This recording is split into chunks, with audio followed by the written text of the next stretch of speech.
Good morning, class 5. As you know, we have already studied about the wonderful microscope. We have done its reading comprehension and vocabulary part, in which we did our prefixes practice. Now it's time to do grammar part.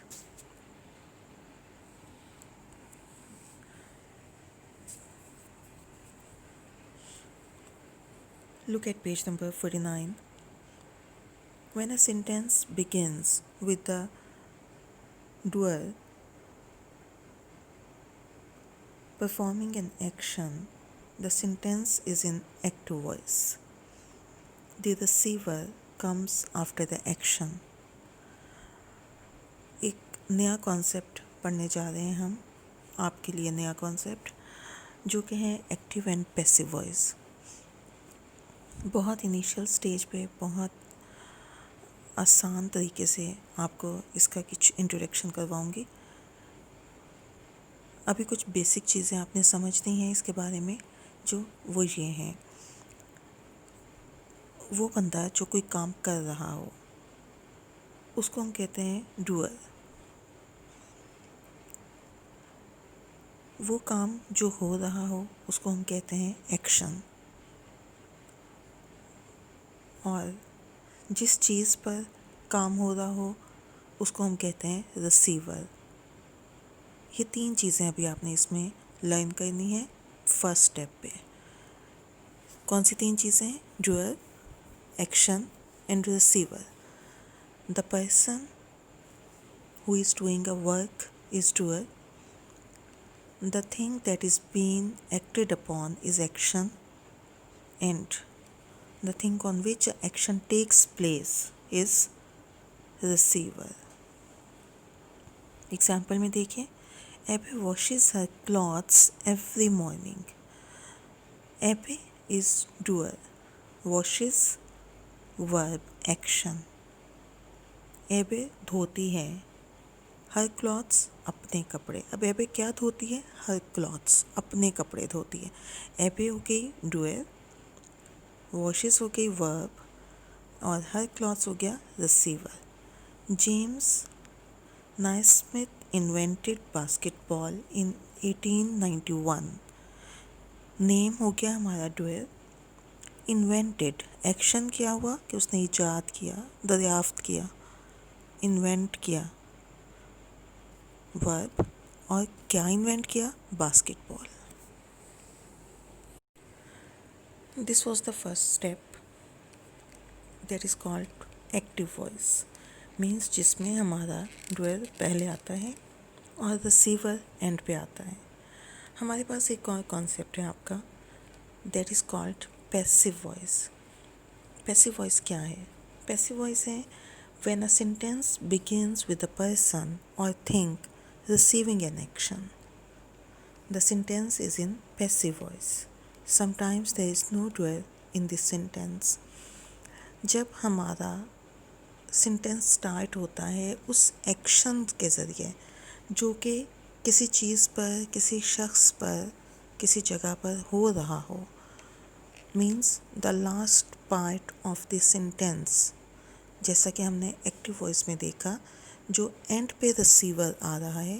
अगर हमारा receiver sentence के start में आ रहा हो और उसके बाद हमारा एक्शन हो रहा हो तो उसको हम कहते हैं पैसिव वॉइस। पैसिव वॉइस में डूअर का होना ज़रूरी नहीं है। कुछ सेंटेंसेस ऐसे भी होते हैं कि जिनमें हमें डूअर की ज़रूरत नहीं पड़ती, जैसा कि आपके सामने है, the window had been smashed by vandals. यहाँ पर हमारे पास तीनों चीज़ें मौजूद हैं। विंडो है रिसीवर, स्मैश्ड है एक्शन, वैंडल्स है doer. The new skate boards were stolen yesterday. यहाँ पर आप देखिए हमारे पास दो पॉइंट्स ही हैं, डूअर नहीं है। The new skateboards were stolen, चोरी हुए येस्टरडे। किसने चोरी किए उस बंदे के बारे में हमें नहीं बताया गया। इसकी एक छोटी सी एग्जांपल मैं आपको और दूंगी। जैसे हम कहते हैं आई लाइक एप्पल्स, मुझे एप्पल्स पसंद हैं। ये आपका एक्टिव वॉइस का सेंटेंस है क्योंकि इसमें आपका डूयर आ गया आई, लाइक आ गया आपका वर्ब एक्शन, और एप्पल्स आ गया आपका रिसीवर। अब जब हम इसको पैसिव में करते हैं तो हम कहते हैं apples are liked by me. Receiver आ गया हमारा स्टार्ट पे और डूयर आ गया हमारा एंड पे। यहाँ पर थोड़ा सा फॉर्मेशन में चेंज आता है, टेंस का चेंज आता है, जो कि आपको मैं नेक्स्ट स्टेप पे सिखाऊंगी कि वो टेंसेस को हमने चेंज कैसे करना है। अभी जो आपने समझना है वो सिर्फ यही है कि जब रिसीवर स्टार्ट पे आ गया तो वो आपका हो गया पैसिव वॉइस, और जब रिसीवर एंड पे आया तो वो आपका हो गया एक्टिव वॉइस। इसके बाद आपके पेज नंबर 49 पर ही आपकी एक प्रैक्टिस है, उसको देखिए। Read the active and passive sentences, write the doer, receiver and action of each sentence in the correct column. The first one has been done for you. Sentence आपके पास है, the road had been blocked by barricades. सड़क block हो चुकी है bye barricades. आपको मैंने बताया है कि जहाँ पर हमारे पास रिसीवर पहले आ गया और डूयर बाद में आ गया वो हमारा पैसिव वॉइस है। तो ये सेंटेंस है हमारा पैसिव वॉइस का, लेकिन हमने इस वक्त आइडेंटिफाई ये नहीं करना कि इसमें से एक्टिव कौन सा है और पैसिव कौन सा है। हमने इसमें से कॉमन सेंस से काम लेते हुए आइडेंटिफाई ये करना है कि हमारा डूयर कौन सा है, रिसीवर कौन सा है और एक्शन कौन सा है। सो पहले सेंटेंस में हमारा डूयर है, किसने की है सड़क ब्लॉक, बैरिकेड्स ने की है। तो बैरिकेड क्या हो गया आपका, डूयर क्या किया है, ब्लॉक किया है। एक्शन क्या हो गया, ब्लॉक्ड, और किसको ब्लॉक किया है, रोड को किया है। सो I hope you can understand now. Now look at number 2. The students decorated their classroom with banners. किसने डेकोरेट किया है, स्टूडेंट्स ने। तो डूयर क्या हुआ, स्टूडेंट्स। एक्शन क्या है, डेकोरेटेड, सजाया है। और किसको सजाया है, क्लासरूम। क्लासरूम हो गया आपका रिसीवर। नेक्स्ट है, the great pyramid of Giza was built by a pharaoh in Egypt. किसने बनाया, डोयर कौन है, एक्शन कौन कर रहा है, फेरो। क्या कर रहा है, एक्शन क्या है, बिल्ट, और रिसीवर क्या है, क्या बिल्ट किया, the great pyramid। Number 4, the walls are being painted by the student volunteers. किसने पेंट की है, स्टूडेंट वॉलंटियर्स ने। डोयर है स्टूडेंट वॉलंटियर, क्या किया है, एक्शन, पेंटेड, और क्या पेंट की है, वॉल्स। रिसीवर है वॉल्स और एक्शन है पेंटेड। आई एम श्योर आपको बहुत अच्छे से पहचान हो गई होगी आपका डूयर क्या होता है, आपका एक्शन क्या होता है, और जिस चीज़ पे एक्शन होता है उसको हम क्या कहते हैं, मीन्स रिसीवर। नेक्स्ट आप देखिए, passive sentences contain passive verbs. Passive verbs are made up of form of the verb be plus past participle of the verb. जो मैंने आपसे कहा था कि नेक्स्ट स्टेप पे मैं आपको फॉर्मेशन का और टेंसेस का चेंज बताऊंगी, तो वो ये है, जब हम पैसिव वॉइस का सेंटेंस यूज़ करते हैं तो हम उसमें एक्टिव वॉइस वाले टेंस को ही यूज़ करते हैं, लेकिन साथ में हम लगा देते हैं वर्ब की थर्ड फॉर्म। बी का मतलब है हेल्पिंग वर्ब और पास्ट पार्टिसिपल का मतलब है वर्ब की थर्ड फॉर्म। पैसिव वॉइस को हमेशा आप तब पहचानते हैं जब आप उसमें ये 2-3 चीज़ें देखते हैं। नंबर 1, आपका रिसीवर स्टार्ट पे आ रहा है। नंबर 2, वर्ब के साथ,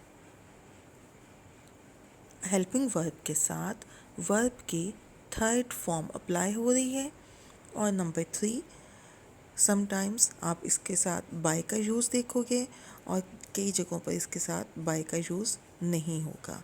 लेकिन यह आपकी पहचान के लिए है कि जब आप किसी सेंटेंस में ये 3 थिंग्स नोटिस करते हो, आपका रिसीवर पहले आ गया, आपकी हेल्पिंग वर्ब के साथ वर्ब की थर्ड फॉर्म आ गई और बाय का यूज़ हो गया, तो आपको समझ जाना चाहिए कि ये आपका पैसिव वॉइस है।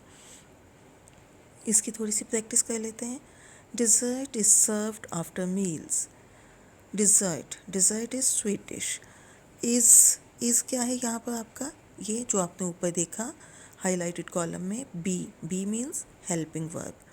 और सर्व्ड क्या है, वर्ब की थर्ड फॉर्म, सर्व की थर्ड फॉर्म सर्व्ड। तो इससे हमें पता चला कि dessert is served after meals ये हमारा पैसिव वॉइस का सेंटेंस है।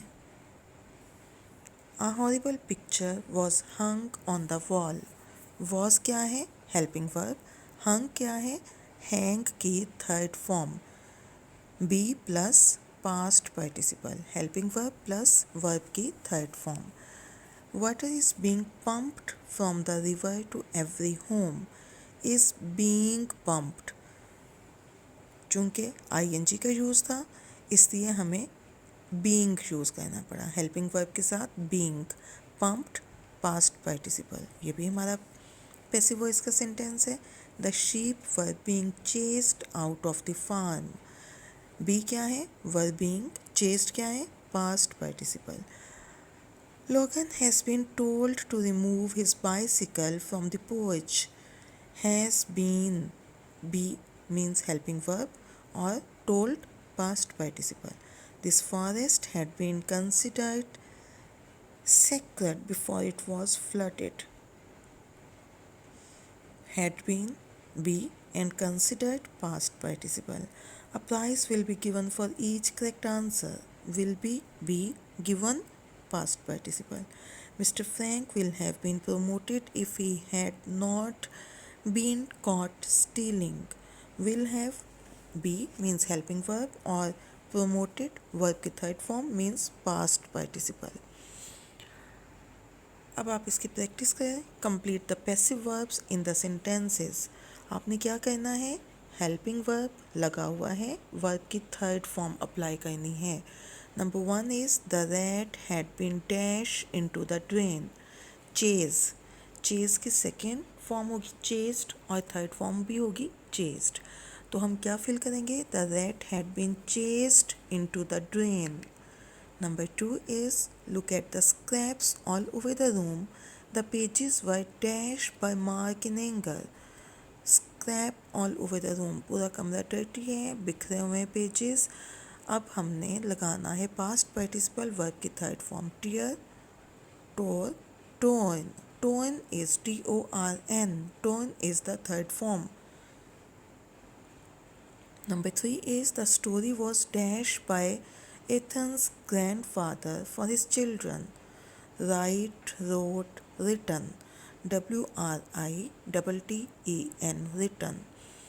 Mindy will be dashed by the manager before she can be confirmed for the job. Interviewed. INTERVIEWED.